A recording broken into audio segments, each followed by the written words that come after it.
mode rather. Look at the save button and the cancel button at the top, and also pay attention to the little preferred checkbox there.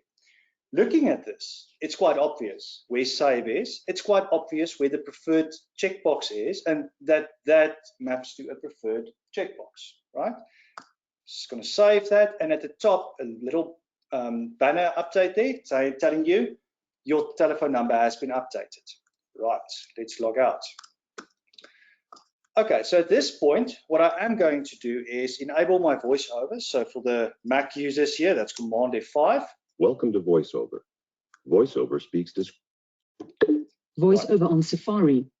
Oracle PeopleSoft sign-in window. Oracle PeopleSoft sign-in web content has keyboard focus. You are currently on web content. To enter the web area, press Control, Option, Shift, down arrow. So key thing here is to listen and just follow instructions. It's not that difficult. So I'm going to follow the instructions here. In Oracle PeopleSoft sign-in web content, heading level 1, Oracle PeopleSoft sign-in, heading level 1, Oracle PeopleSoft sign-in. Actually, while preparing for this demonstration session, we realized the University of Cape Town banner at the top there doesn't actually give any sort of feedback as to that it is a, not banner, but the image. So that's probably something for us to address. Okay, but in any case, we're on the logo at this point. So what I'm going to do now is to jump between the different controls on the screen. I'm going to use what they call the voiceover key combination. So that on the Mac is a Control and Alt, and then I'm going to use my left and right arrows to navigate. And I'm not going to cheat this. I'm going to follow properly, and I'm going to listen as to what's being said. So let's do this. User ID. You are currently on a text element inside of web content. To exit this web area, press Control, Option, Shift, up arrow. Okay, so already I know I'm on there's a user ID, but it's a text element. So I'm not supposed to interact with this. I'm just supposed to listen. So I'm going to move on. User ID, edit text with autofill menu. User ID. Okay, I'm just going to stop the talking there. So the hint there was that I'm on user ID and it's a text area. So I know that I'm supposed to type something in. Now that's quite obvious. So I'm going to type in my user ID at this stage. S L M T S I 001 SLMTSI 001. There we go. So user ID entered. Let's move on. Password. Password, secure edit text. Once again, edit text. I know that this is where I'm supposed to put in my password.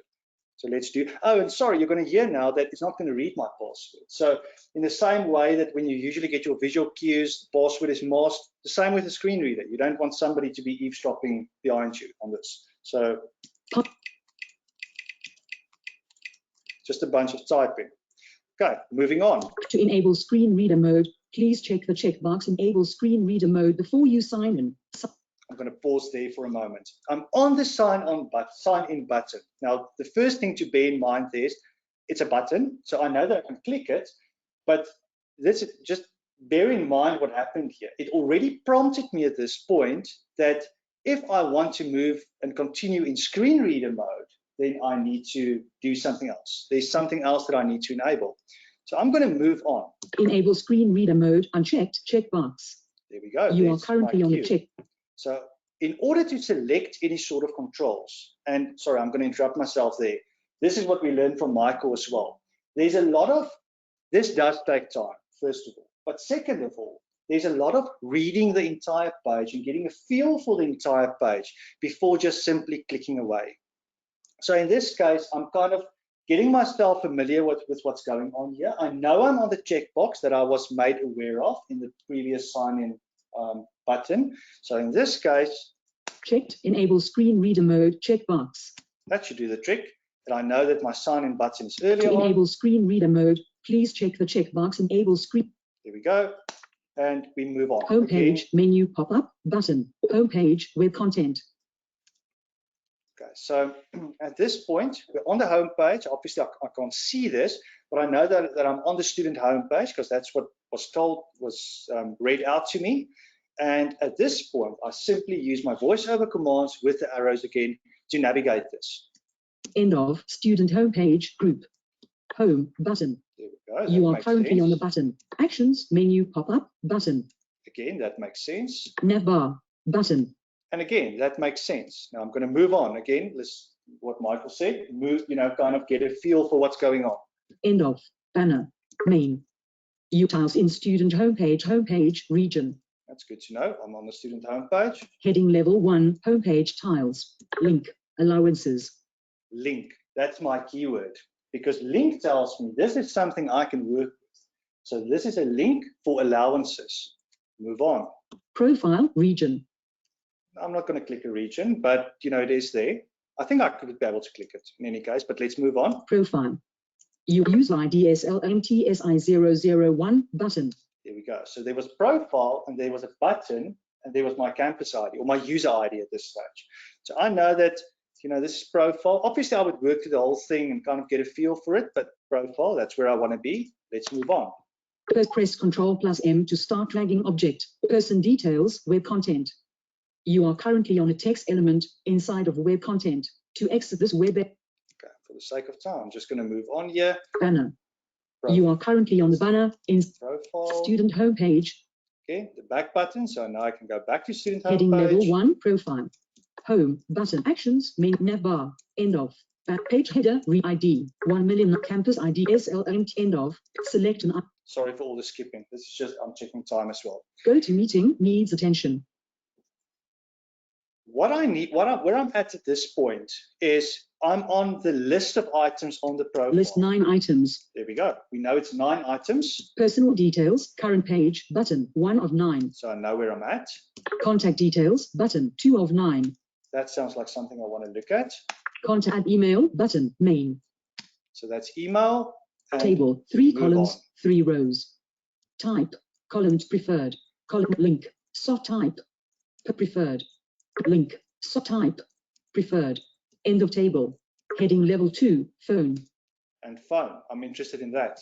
Let's move on to the phone grid now. Phone information, button, heading level 2, phone, add phone, button. Table, 3 columns, 2 rows, phone. You are currently in a table. To navigate the cells. Good to know. Type, column 2 of 3, preferred, column 3 of 3, link. Okay, so that's a link. Again, a button. Sorry, I actually interrupted the screen reader there. It was going to read out my telephone number. So let's say I want to change that. Again, link, I can click that. Edit phone, web dialog with 10 items, cancel, button. You are currently on the button. So that's my cancel button. And again, I just keep doing this. Heading level 1, edit phone. Good to know. Save, button. Yes. Type. USA Cellular, country code, 027. Content selected, country code, edit star phone number, 0727571937. Cont 7. Now, You are let's say I currently on want the to change text that. 8. I simply change it like this. 0727 extension. And Extension, move on. check prefer, punch enable, delete. Now, here's a challenge, and we're going to talk about this in a moment. At this point, the save button is at the top, but that's really difficult to actually understand. Now, we raised it with Oracle as well, and Michael also kind of set us a bit at ease there. He said, you usually kind of get a feel for the page. So it's not that uncommon at this point. Enable, uncheck, jump back a bit. Country code, SA type, save button. And go back to you your are save currently button. on the back. Message, and 2 more items. Web alert dialog, OK, button. Message, your SA cellular phone number has been updated. You are currently on the button inside of web content. To click this button, press Control, Option, Space. To exit this web. I'm going to just stop there. So what you'll also see here is a positive confirmation that the telephone number has been updated. But you'll see that because we're in screen reader mode, as we said originally in the beginning, much more of a minimalistic approach is actually being taken here. So there's not a lot of unnecessary information that's being read to you. It's simply to the point, the message that we see at this point. I'm going to stop here. I'm going to disable screen reader mode here. Okay, voice over off. Okay, and then let's get into presentation again.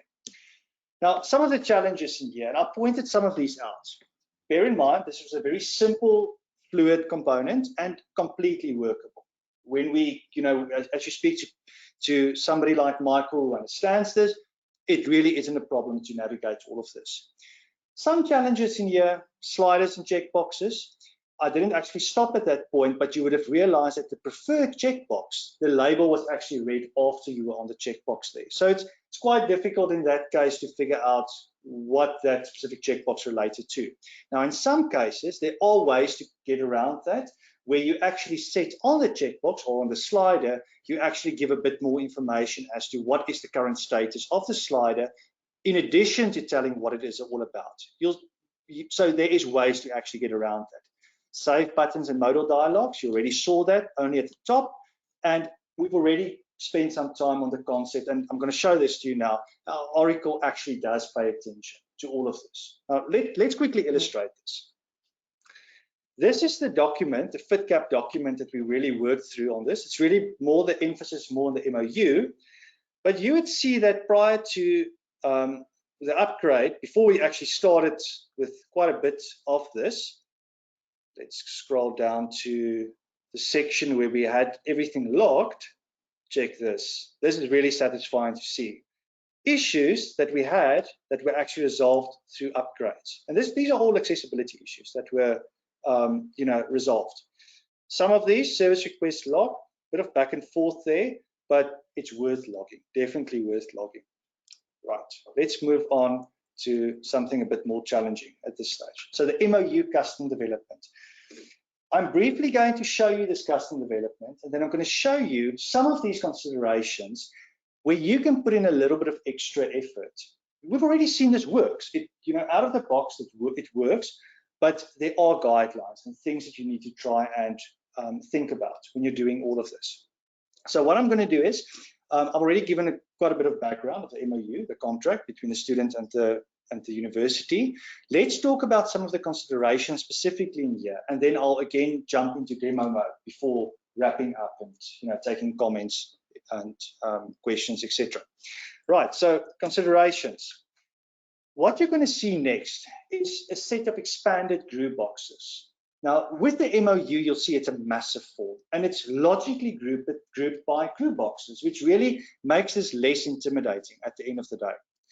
However, if you were to work your way through screen reader mode, as you would have just seen in delivered functionality, you need to interact with everything.